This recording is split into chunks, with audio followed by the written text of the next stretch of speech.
Hello everyone, my name is Kirsten and I'm an occupational therapy student with the American Stroke Foundation. Today I'm going to be discussing incontinence and pelvic floor health. Pictured here are the muscles of the pelvic floor. These muscles play very important roles within our bodies. First, these muscles act as a hammock or a basket to support our pelvic organs, including the bladder, the rectum, and the uterus. These muscles protect them against gravity and increases in abdominal pressure that occur during activities like coughing, sneezing, laughing, or exercising. The pelvic floor muscles also provide stability by attaching the pelvis and the hips. The pelvic floor muscles are considered core muscles along with your abs and back muscles. The pelvic floor muscles are also important in sexual function and work to enable and sustain arousal. The pelvic floor musculature also controls the movements of your bladder and bowel. Lastly, these muscles aid in lymphatic drainage. Survivors of stroke may experience some pelvic floor dysfunctions because having a stroke can damage the part of the brain responsible for controlling the bladder and/or bowel movements. The survivor may also experience a decrease in sensation, which could lead to leaking without their knowledge. Many pelvic floor dysfunctions can occur due to weak or tight pelvic floor muscles. Some of these include urinary incontinence, urinary or bowel urgency, pain with urination or bowel movements, constipation, bowel incontinence, pelvic or lower back pain, discomfort or pain during intercourse, or even pelvic organ prolapse. Although many of these symptoms are seen in survivors of stroke, it can still be an uncomfortable topic to bring up with your healthcare professional. However, it's important to know that these symptoms are not common and not normal, and they should be addressed.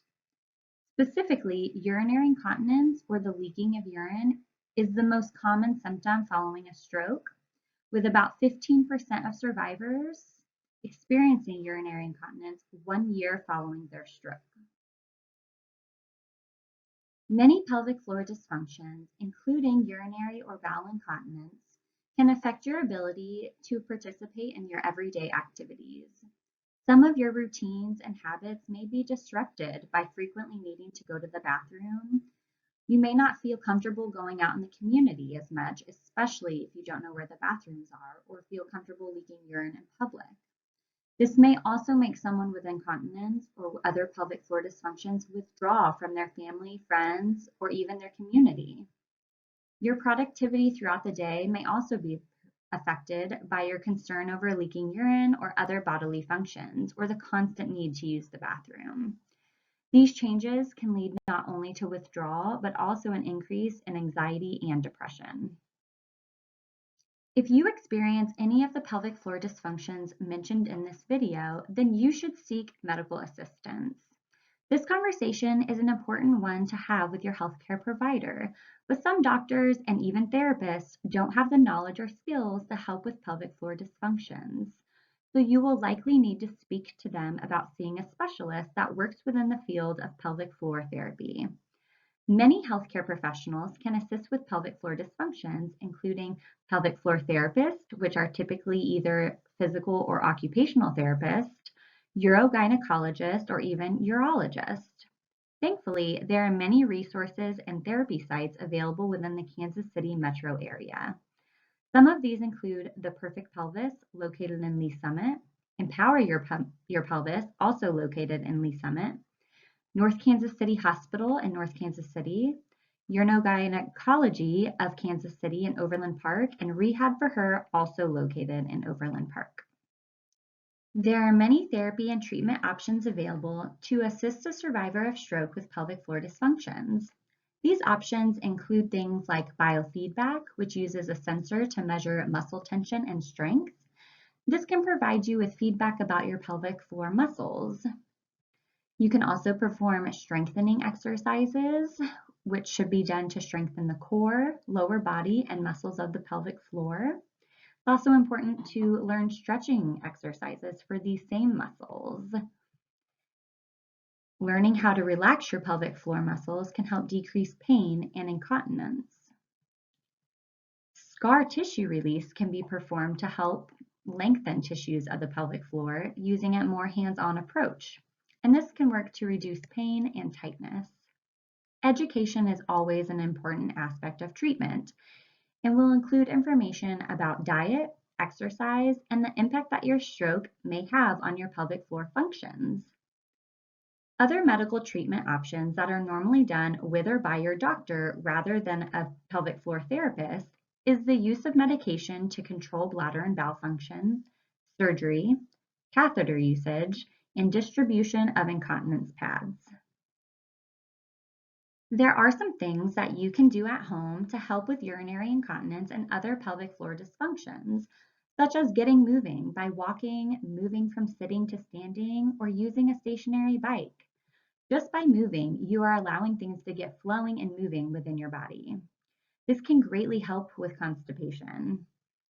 Other options include performing Kegel exercises. There are many descriptions on how best to do this, but you can perform this by focusing and tightening the muscles of the pelvic floor.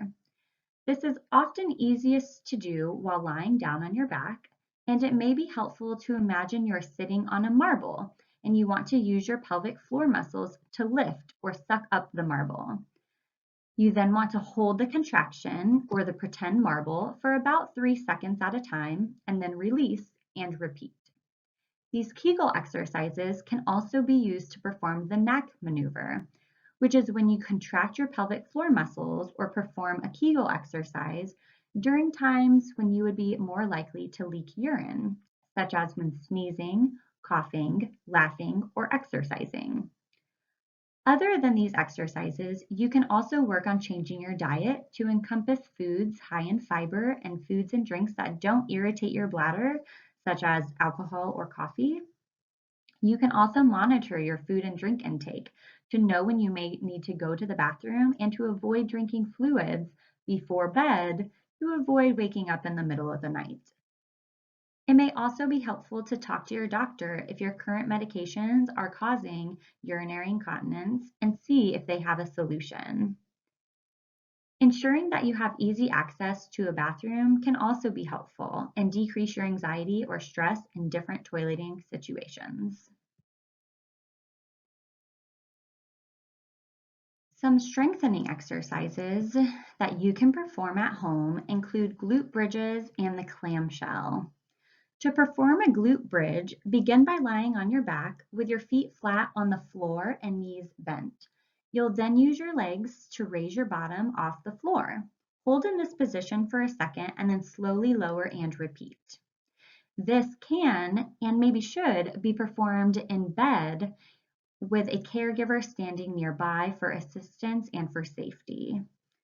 Clamshells are another helpful exercise to strengthen the muscles around the pelvic floor.